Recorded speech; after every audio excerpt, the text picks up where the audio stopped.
Una controversia muy grande ha estallado con declaraciones de un hombre que podría ser el próximo presidente de Argentina. Unas declaraciones que irritan a la Iglesia Católica Argentina. No, el Papa, sí, lo voy a decir de frente, es el representante del maligno en la tierra, ocupando el trono de la casa de Dios. ¿Vos sabías que el Papa impulsa el comunismo con todos los desastres que causó? Sacerdotes de barrios populares celebraron una misa comunitaria en Buenos Aires para mostrar su apoyo al pontífice tras las declaraciones del candidato ultraderechista Javier Milei. Durante la primera vuelta electoral, el candidato por el partido La Libertad Avanza obtuvo el primer puesto con casi un 30% de los votos. Se trata de una figura que se ha hecho popular por sus polémicos discursos y propuestas, que incluyen privatizar las empresas públicas y cerrar el Banco Central. Milei ha arremetido en contra del Papa en distintas ocasiones. Los críticos del Papa, nacido en Argentina, le recriminaron por haber guardado silencio durante la dictadura, entre 1976 y 1983. Pero los seguidores apoyan al jerarca católico. Algunas marchas han sido convocadas a favor del Papa Francisco, mientras que continúa la campaña de cara a las elecciones del 22 de octubre.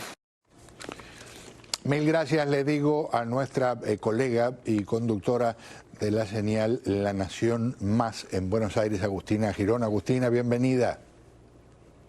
Hola Pedro, muy buenas noches, un placer estar con ustedes aquí. ¿Por qué grita tanto, aunque sea una entrevista como la que le estaban haciendo en ese caso? No era el discurso allí en una tarima. Es la pregunta que se hacen todos, porque esto que vos estás viendo, Pedro, de Milei gritando, ocurre constantemente en todas las entrevistas de televisión que él viene dando, no ahora, hace ya bastantes años. Siempre el tono de Javier Milei es con varios decibeles más arriba. Siempre está gritando. Si no es por la economía, es porque no está de acuerdo con la idea de sus contrincantes políticos. La realidad es que tiene un tono realmente muy elevado y eso, de hecho, es algo de lo que le critican sus principales contrincantes, ¿no? Incluso en redes sociales, donde, y esto lo quiero mencionar, Pedro, porque la campaña en las redes sociales está teniendo un rol protagónico. Javier Milei ha hecho muchísima campaña en las redes sociales y allí, de hecho, se viralizan constantemente videos de Javier Milei en entrevistas o incluso muchas veces fuera de entrevistas, en distintos videos que él va grabando, en los cuales se lo ve en una actitud siempre de mucho grito, muchas veces también, vamos a decirlo con todas las letras, ¿no? Violentas son las situaciones, porque claro, los tonos elevados, muchas veces despotricando contra otras personas, descalificándolos, eso es algo que está muy a la orden del día y llama mucho la atención, pero es parte de la impronta de Milei y también parte de la impronta de muchos de sus defensores, ¿no? Personas que están en las redes siguiéndolo constantemente y que han hecho de la bandera de Milei su propia bandera. ¿Es injusto decir cómo estarán de desesperados muchos argentinos para que alguien como Javier Milei esté a la cabeza en las encuestas?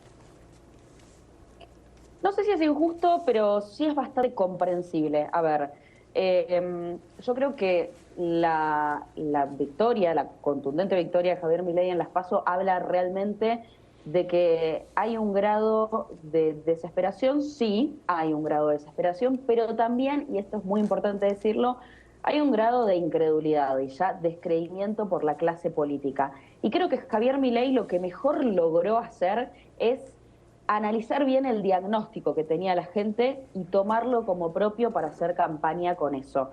Porque hay mucha gente que lo vota, que son personas jóvenes que tal vez no vivieron los inicios, por ejemplo, del kirchnerismo, vivieron o tienen tal vez el recuerdo más latente de lo que fue el gobierno de Mauricio Macri y este gobierno de Alberto Fernández, el que está por terminar. Y la verdad es que fueron años económicamente muy malos.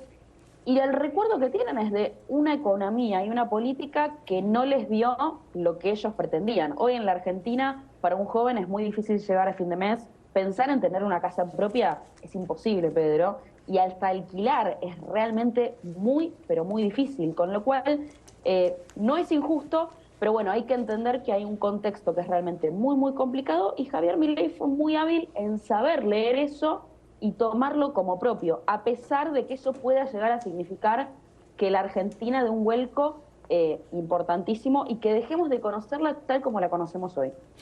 Y una más tiene que ver con que por más combinaciones que se hagan, parece que este caballero tiene una inmensa probabilidad de ser el próximo presidente.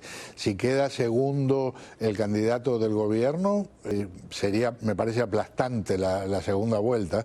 Y en el caso de la candidata, la señora Bullrich, me imagino de todas maneras, si queda él contra ella, no sé, dudo que la gente del gobierno diga, voten por Bullrich. No, de hecho, bueno, hay muchas acusaciones cruzadas entre ellos.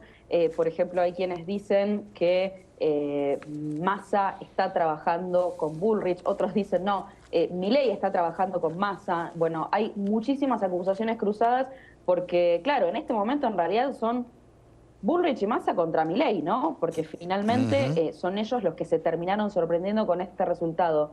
Te doy, si querés, para cerrar, un número que está recién salidito del horno. Una de las últimas encuestas que se realizaron en la Argentina testearon la imagen positiva de Milei distribuido por provincias y dio que tiene la mejor imagen positiva en más de la mitad del país y tendría 35 puntos, y en cambio Massa y Bullrich estarían casi en un empate técnico con 25 y 23 puntos cada uno, con lo cual realmente lo más probable es que vayamos a balotaje, porque tiene que superar a los 45 puntos o tener 10 puntos de diferencia con el segundo, pero además el tema es qué va a pasar en el balotaje, si es Milei contra Massa o Milei contra Bullrich. Dicen que hay más posibilidades de que bueno, Massa pueda derrotarlos si hay un balotaje, pero la realidad es que son realidades muy distintas y dos modelos de país muy diferentes, con lo cual en este momento la división que hay en la Argentina en tres partes no tiene nombre. Es el tema que invade las escuelas, las universidades, el colectivo. Vas en el subte, se escucha hablar de política.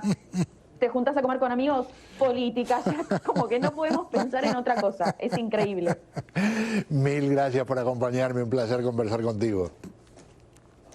Un placer estar con ustedes. Gracias. Agustina Girón, nuestra colega de La Nación Más desde Buenos Aires. Al regresar, hablamos de las 10 ciudades más violentas del mundo. 9 están en México.